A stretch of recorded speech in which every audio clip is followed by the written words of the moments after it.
જય Hind my dear students.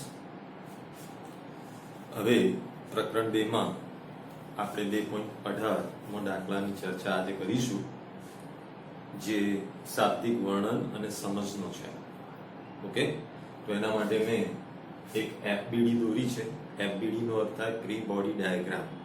ભૌતિક વિજ્ઞાનની કેટલીક વિભાવનાઓ, સંકલ્પનાઓને સમજવા માટે એક કાલ્પનિક આકૃતિ જે આપણે દોરીએ, જેને આપણે પ્રી બોડી ડાયાગ્રામ કહીએ છીએ. ઓકે, તો એક એફબીડી મેં દોરી છે.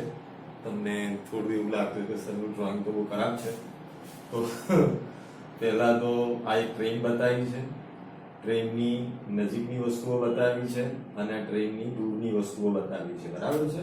પર્વતો, દૂરના મંદિરો, ઘરો, સૂર્ય, તારાઓ વગેરે. ઓકે, હવે હું 2.18 ની રકમ વાંચું છું.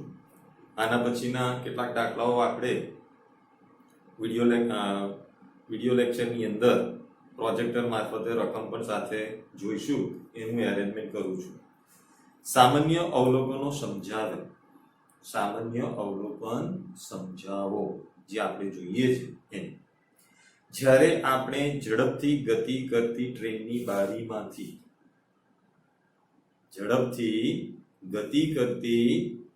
બારીમાંથી નજીકના વૃક્ષો, ઘર વગેરે જોઈએ છે, ત્યારે તે ટ્રેનની વિરુદ્ધ દિશામાં, આપણી ટ્રેન આમ જતી હોય, ઝાડ આ બાજુ ટ્રેન આમ જતી બતાવી છે, જ્યારે વસ્તુઓ બધી આ તરફ જતી હશે તેવું આપણને અનુભવ થાય છે. આ વસ્તુ વિશે આપણે પ્રકરણ 3 ની અંદર અને પ્રકરણ 4 ની અંદર આપણે જોવાના છે. ઝડપી અને અઝડપી નિર્દેશ ફ્રેમનો આ એક ખ્યાલ છે, પરંતુ અત્યારે હાલ આપણે એની ચર્ચા નથી કરતા. આપણે અત્યારે દાખલા પર ધ્યાન રાખીએ. આપણે ઝડપથી ગતિ કરતી ટ્રેનની બારીમાંથી નજીકના વૃક્ષો, ઘર વગેરે જોઈએ તો તે ટ્રેનની વિરુદ્ધ દિશામાં ઝડપથી ગતિ કરતા દેખાય છે, પરંતુ દૂરની વસ્તુઓ જેવી કે ટેકરી, ચંદ્ર, તારાઓ, દૂરના ઘરો સ્થિર દેખાય છે. આ હકીકતમાં તો તમે જાણો છો કે તમે ગતિમાં છો અને દૂરની વસ્તુઓ પણ તમારી સાથે ગતિમાં છે તેવું આપણને લાગે છે. દૂરની વસ્તુઓ પણ તમારી સાથે ગતિમાં છે, નજીકની વસ્તુઓ પણ તમને ગતિમાં છે તેવું લાગે છે. તો હવે આપણે એ પ્રશ્નોને જોઈએ તો આપણે એનો જવાબ શું આપીએ?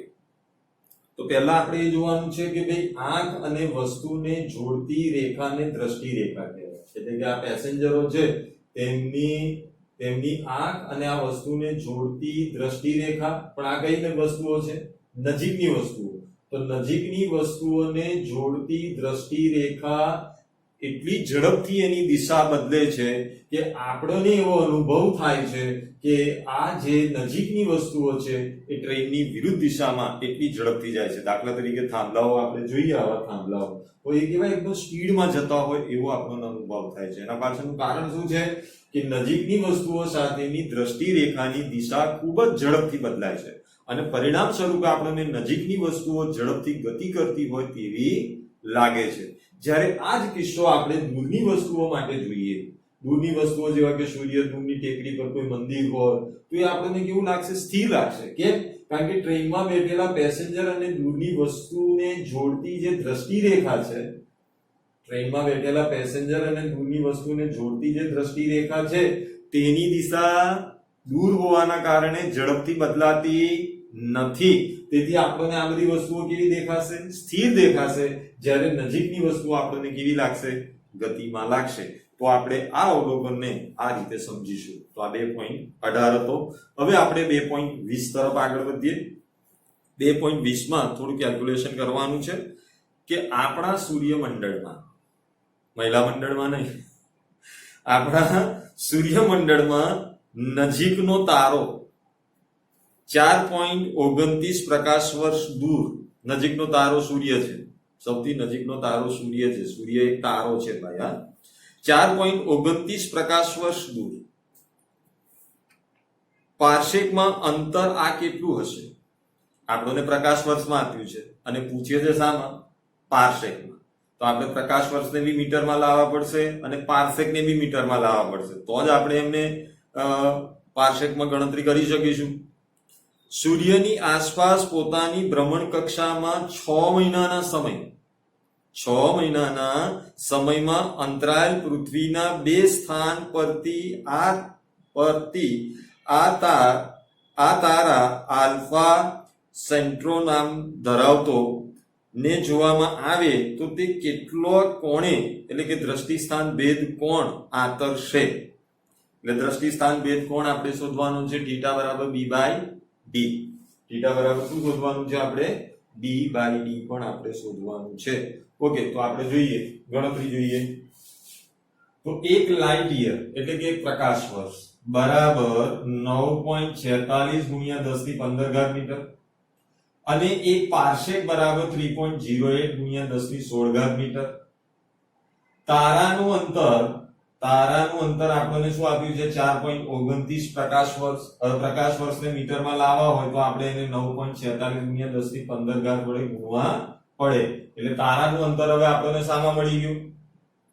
શામાં મળ્યું? મીટરમાં. હવે આપણે એને પાર્સેકમાં કન્વર્ટ કરવો હોય તો પાર્સેક 3.08 ગુણ્યા 10 ની 16 ઘાત મીટર વડે એને ભાગી નાખવું પડે. તો અહીંયા ઉપર ધ્યાન રાખીએ 4.29 ગુણ્યા 9.46 ગુણ્યા 10 ની 15 ઘાત ભાગ્યા 3.08 ગુણ્યા 10 ની 16 ઘાત એટલે કે 1.318 આવશે. હવે આપણે એને રાઉન્ડ અપ કરીએ. 8 એ 5 કરતા મોટો છે એટલે આગળના અંકમાં 1 ઉમેરો તો 1 માં 1 ઉમેરીએ તો 2 થાય એટલે 1.32 પાર્સેક આવે. કારણ કે આપણને રકમમાં કેટલા સાર્થક અંકો આપ્યા છે? 3. તો છેલ્લે જવાબમાં પણ કેટલા આવવા જોઈએ? 3 સાર્થક અંકો આવવા જોઈએ. તો પહેલા પ્રશ્નનો જવાબ આપણને મળી ગયો. બરાબર? તો પહેલા પ્રશ્નનો જવાબ કેટલો મળ્યો આપણને? 1.32 પાર્સેક. કેટલું? 1.32 પાર્સેક. એટલે કે સૂર્ય અને પૃથ્વી વચ્ચેનું અંતર જે છે એને આપણે સામાં કન્વર્ટ કરી દીધા? 1.32 પાર્સેક ની અંદર. હવે આપણે બીજો આલ્ફા સેન્ટોરી નામ ધરાવતો ઉપગ્રહની વાત કરીએ તો સૂર્યની આસપાસ પૃથ્વીના ભ્રમણ કક્ષામાં પૃથ્વીના તે જ સ્થાને પાછું આવવા માટે 6 માસના સમયગાળે પૃથ્વી કક્ષાના વ્યાસાંત બિંદુએ હોય. પૃથ્વી જે માર્ગ પર ભ્રમણ કરી રહી છે એ ના વ્યાસાંત બિંદુ પર હોય. આ બંને સ્થાનો વચ્ચેનું અંતર સૂર્યથી પૃથ્વીનું બમણું એટલે કે સૂર્ય અને પૃથ્વી વચ્ચેનું અંતર જે છે એ 1 એસ્ટ્રોનોટ યુનિટ છે. એનાથી બમણું એટલે 2 એસ્ટ્રોનોટ. સૂર્ય અને પૃથ્વી વચ્ચે જે અંતર છે એ અંતર કેવું છે? એની ભ્રમણ કક્ષાના વ્યાસાંતો વચ્ચેનું અંતર તો કે ભાઈ સૂર્ય અને પૃથ્વીના અંતર કરતા એ 2 ગણું છે. એટલે આપણે એ અંતર b જે જાણવું છે એને એસ્ટ્રોનોટ સાથે 2 વડે આપણે ગુણવું પડે. માટે b બરાબર 2 એસ્ટ્રોનોટ. b બરાબર શું થશે? 2 એસ્ટ્રોનોટ. કારણ કે સૂર્ય અને પૃથ્વી વચ્ચેના અંતરને 1 એસ્ટ્રોનોટ કહેવાય અને સૂર્ય અને પૃથ્વી વચ્ચેના અંતર કરતા એ બમણું છે. એટલે બમણું છે તો એને શાના વડે ગુણવું પડે? 2 વડે ગુણવું પડે. માટે 2 ગુણ્યા 1.496 ગુણ્યા 10 ની 11 ઘાત મીટર.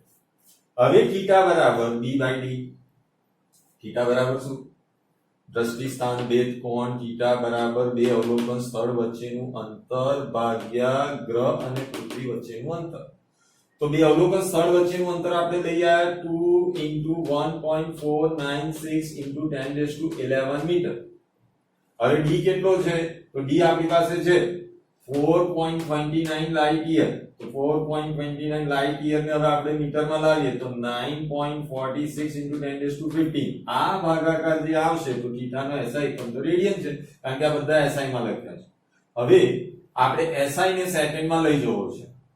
તો પહેલા શું કરીશું? તો આની આ વસ્તુ ફરી લખી દઈએ 2 ગુણ્યા 1.496 into 10⁻11 ભાગ્યા 4.29 into 9.46 into 10⁻15. હવે આપણે આ રેડિયનને સેકન્ડમાં લાવવા માટે 180 ગુણ્યા 3600 ભાગ્યા પાઈ કરીશું. 180 ગુણ્યા 3600 ભાગ્યા પાઈ તો રેડિયન આમાં કન્વર્ટ થઈ જશે સેકન્ડમાં. આ બધાનું તમે સાદુરૂપ આપશો કેલ્સીની મદદથી તો 1.52 સેકન્ડ આવશે. તો કેટલો કોણ અસર આવશે? દ્રષ્ટિ સ્થાન ભેદ કોણ 1.52 સેકન્ડ. ઓકે, હવે આપણે 2.21 એ પણ વર્ણનાત્મક જ છે ફક્ત ખાલી જાણકારી પૂરતો જ છે.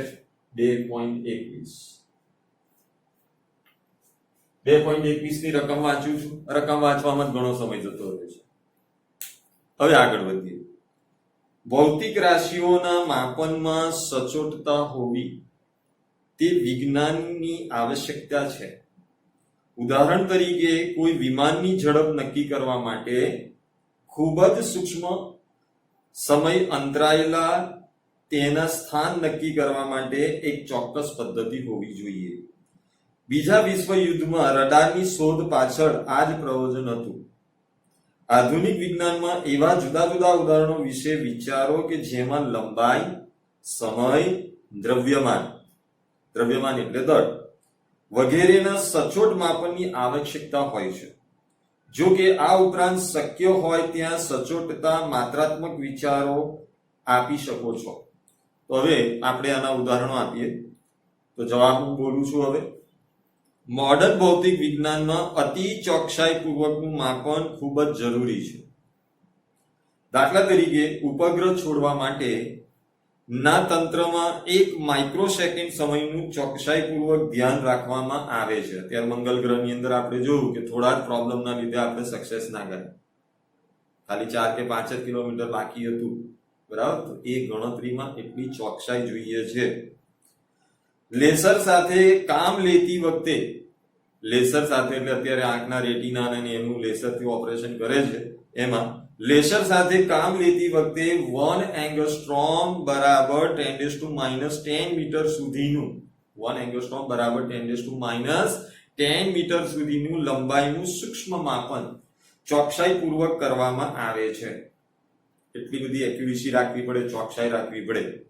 ન્યુક્લિયર ભૌતિક વિજ્ઞાનમાં ગ્રહોના દળ માસ સ્પેક્ટ્રોગ્રાફ થી માપવામાં તથા 10⁻15 મીટર જેટલી ન્યુક્લિયસની ત્રિજ્યા માપવી પડે તથા 10⁻30 કિલોગ્રામ જેટલું સૂક્ષ્મ દ્રવ્યમાન માપવું પડે. તો આ સચોટતાના ઉદાહરણો છે કે અત્યારે મોડર્ન ફિઝિક્સ શું શું કરી શકે છે એની આપણને જાણકારી આપે છે. ઓકે,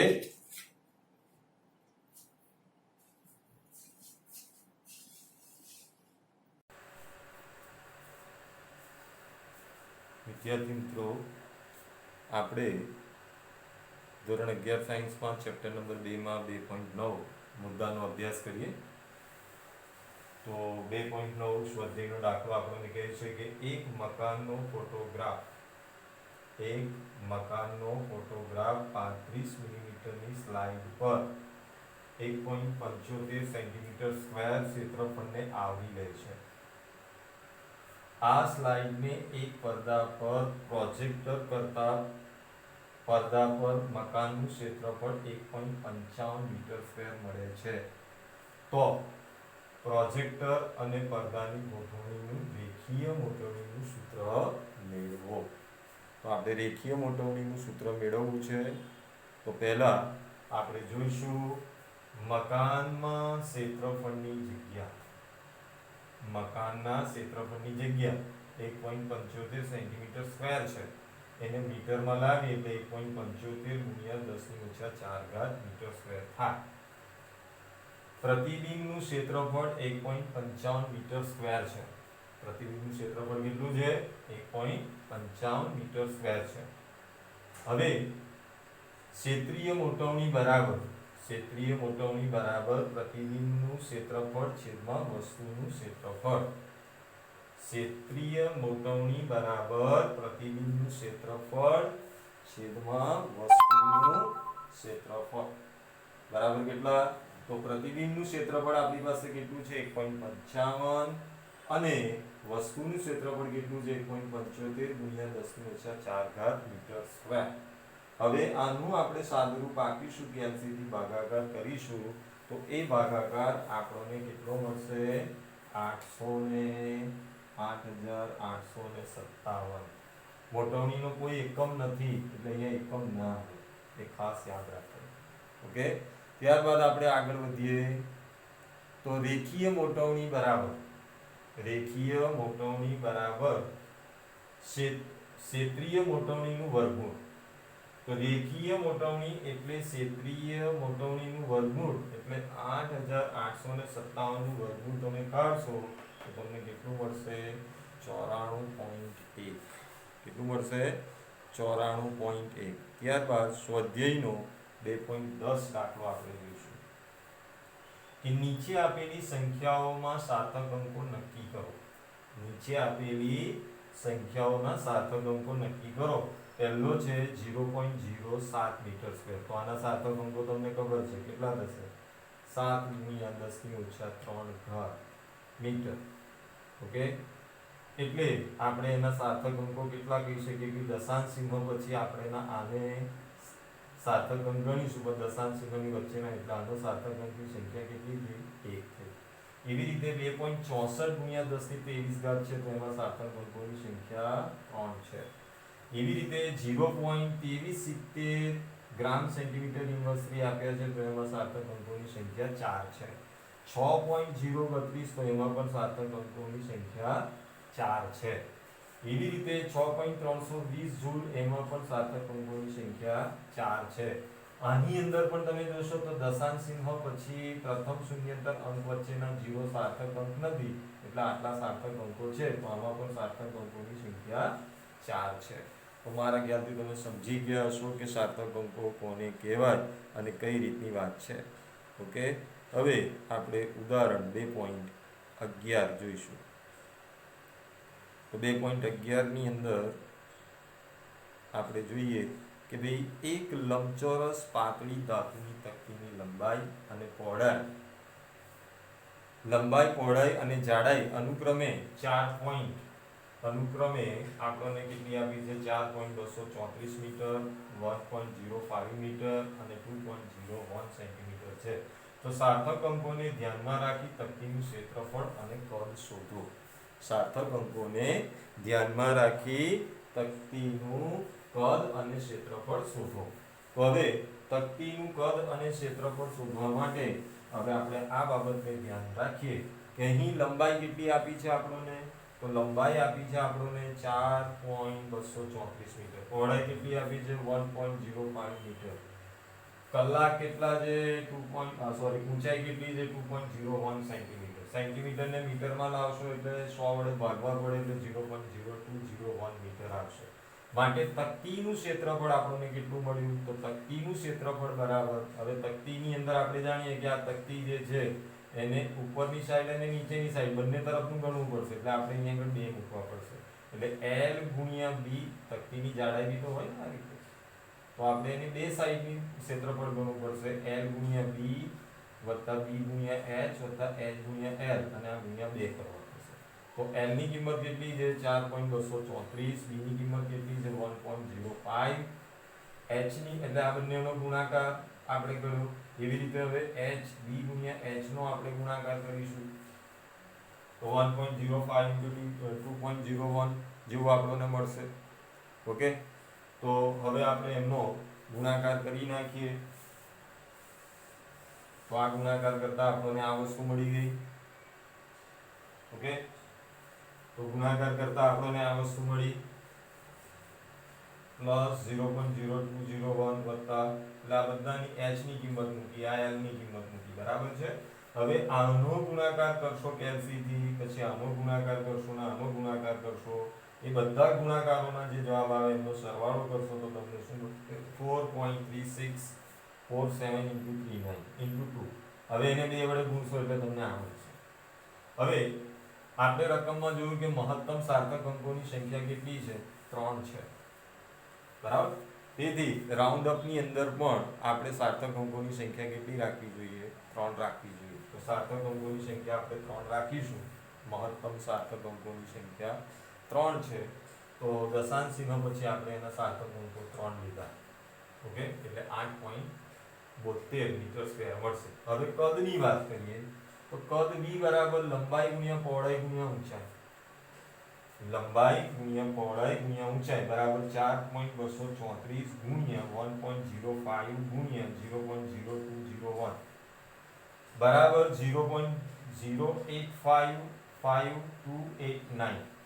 મહત્તમ 3 સાર્થક અંકો સુધી લેવાના છે એટલે 3 સાર્થક અંકો આપણા આટલા થાય એટલે કાઢી નાખવાનો અંક કયો છે એક્ઝેક્ટ 5 છે તો હવે મહત્તમ 3 સાર્થક અંકો લેવા હોય તો આ 0 તો સાર્થક અંક કહેવાય નહીં એટલે આપણે અહીં સુધીને જવું પડશે હવે કાઢી નાખવાનો અંક 2 છે જે 5 કરતા નાનો છે તો આપણે આગળ ઉમેરવાની જરૂરિયાત રહેતી નથી એટલે આપણો જવાબ શું આવશે 0.0855 મીટર ક્યુબ ઓકે ત્યારબાદ એના પછીનો ક્વેશ્ચન આપણે જોઈએ 2.12 પ્રોવિઝન સ્ટોરની તુલા વડે માપેલા એક બોક્સનું દળ 2.300 કિલોગ્રામ મળે છે હવે આ બોક્સ 20.15 ગ્રામ અને 20.17 ગ્રામ દળના બે ટુકડાઓ મૂકવામાં આવે છે એ બોક્સનું કુલ દળ કેટલું હશે બી પ્રશ્ન પૂછે છે યોગ્ય સાર્થક અંક સુધી બંને ટુકડાઓના દળનો તફાવત કેટલો થાય તો પહેલા આપણે જોઈશું બોક્સનું દળ કેટલું આપ્યું છે 2.3 કિલોગ્રામ બોક્સનું દળ કેટલું આપ્યું છે 2.3 કિલોગ્રામ પ્રથમ ટુકડાનું દળ m1 બરાબર 20.15 ગ્રામ 1 ગ્રામને કિલોગ્રામમાં ફેરવો એટલે 0.2015 કિલોગ્રામ આવશે બીજા ટુકડાનું દળ આપણને આપ્યું છે 20.17 ગ્રામ એને તમે કિલોગ્રામમાં ફેરવશો એટલે 0.017 કિલોગ્રામ મળશે બોક્સનું કુલ દળ તો કુલ દળ બરાબર શું થશે m m1 m2 એટલે m m1 m2 આ બધાનો સરવાળો કરશો એટલે 2.34032 કિલોગ્રામ મળશે ઓકે હવે આટલું કિલોગ્રામ હવે બોક્સમાં દર્શાવેલા ચિહ્ન પછી એક જ દશાંશ ચિહ્ન પછી શું છે એક જ સાર્થક અંક આવવો જોઈએ તો દશાંશ ચિહ્ન પછી એક સાર્થક અંક એટલે 2.3 એટલે આપણો જવાબ કેટલો થઈ જશે 2.3 થઈ જશે તેથી અંતિમ જવાબમાં દશાંશ ચિહ્ન પછી એક જ સાર્થક અંક રાઉન્ડ અપ આપણે કરીશું તો આપણને ફક્ત કેટલો જવાબ મળશે 2.3 કિલોગ્રામ હવે આપણે બી ઓપ્શનની વાત કરીએ તો ટુકડાઓના દ્રવ્યમાનનો તફાવત ડેલ્ટા n બરાબર m2 m1 માટે 20.17 20.15 બરાબર 0.01 હવે ટુકડાઓના દ્રવ્યમાન દશાંશ ચિહ્ન પછી 2 અંક છે એટલે અંતિમ જવાબમાં આપણે શું લખીશું આ 0.02 એનો તફાવત આપણે જોઈશું તો કેટલો આવશે 0.02 ગ્રામ 0.02 ગ્રામ આપણને મળશે તો દશાંશ ચિહ્ન પછી આપણે ડેલ્ટા m ની વેલ્યુ કેટલી મૂકીશું 0.02 ગ્રામ ઓકે ત્યારબાદ આપણે જોઈશું ઉદાહરણ 2.13 એક ભૌતિક રાશિ p ના માપનને યોગ્ય 4 રાશિઓ a b c d સાથેનો સંબંધ આ મુજબ છે બરાબર a b c d સાથેનો સંબંધ આ મુજબનો છે કે p બરાબર a³/b² છેદમાં √c and d બરાબર તો b અને c અને d ની પ્રતિશત ત્રુટી અનુક્રમે કેટલા ટકા 1%, 3% અને 4% છે અને 2%. તો p માં પ્રતિશત ત્રુટી કેટલી થાય તો p માં પ્રતિશત ત્રુટી શોધો જો ઉપરોક્ત સંબંધ ઉપયોગ કરીને ગણતરી કરતા p નું મૂલ્ય 3.763 મળતું હોય તો તેમના અંતિમ પરિણામ કયા મૂલ્ય સુધી રાઉન્ડ અપ કરીશું એવો આપણને પ્રશ્ન પૂછ્યો છે તો સૌપ્રથમ આપણે p બરાબર 1/3b² વર્ગમૂળમાં cd તો p માં પ્રતિશત ત્રુટી આપણે શોધવી છે તો p માં પ્રતિશત ત્રુટી શોધવા માટે તમને ખબર છે કે ગુણાકાર અને ભાગાકારનો નિયમ આપણે લઈશું ડેલ્ટા p બરાબર હવે આની ઘાતાંક 3 છે એટલે આગળ મૂકી દઈએ 3 delta a/a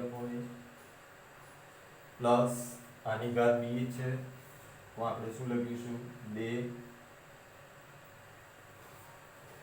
delta b upon b પછી આ બંને વર્ગમૂળમાં છે એટલે 1/2 થાય એટલે 1/2 delta c upon c plus 1/2 delta d upon d ભાગાકારનો નિયમ છે ભાગાકારની અંદર ગુણાકાર હોય કે સરવાળો હોય પણ આપણે ઘાતાંકોનો શું કરીએ છીએ ઘાતાંકને સહગુણક બનાવીએ ને પછી બધાનો સરવાળો કરી નાખીએ છીએ એટલે આપણને આ સ્ટેપ મળશે હવે પ્રતિશત ત્રુટી છે એટલે બધાને છેલ્લે આપણે 100 વડે ગુણી નાખીશું ઓકે, પ્રતિશત ત્રુટિ છે એટલે આપણે એને શાના વડે ગુણીશું? 100 વડે ગુણીશું. એટલે આ દરેક પદને આપણે કેટલા વડે ગુણીશું? 100 વડે. આને પણ શાના વડે ગુણીશું? 100 વડે. આને પણ શાના વડે ગુણીશું? 100. અત્યારે જે પહેલા લખી એ બધી કઈ હતી? સાપેક્ષ ત્રુટિ દરેક પદને. એનો અર્થ એ થયો કે બધા પદમાંથી 100 કોમન જ આવે છે, તો આપણે છેલ્લે 100 ને લખી દઈએ તો પણ ચાલશે. એટલે આ રીતનું લખી શકાય 3 * delta a upon a plus b 2 delta b upon b plus 1/2 delta c upon c plus 1/2 delta d upon d into કાઉન્સ કરો આટલાને શું કરી દઈશું હવે? 100. હવે તમને બધાની પ્રતિશત ત્રુટિ આપી દીધી છે. કેટલા કેટલા ટકા આપી છે? તો ડેલ્ટા a ના પરિણામની પ્રતિશત ત્રુટિ આપણને 1% આપી છે. જો રકમમાં આપી છે ને, 1%, 3%, 4% અને 2%. તો આપણે બધાની કિંમતો હવે મૂકી દઈશું. તો હવે અહીંયા કેટલા આવશે? 1%. બરાબર, એટલે અહીંયા મૂકી દીધા 1% મૂક્યો આપણે. પછી આની જગ્યાએ કેટલા મૂક્યા? 3%. પછી બી સી માં પ્રતિશત ત્રુટિ કેટલી છે? 4%. ડી માં પ્રતિશત ત્રુટિ કેટલી છે? 2%.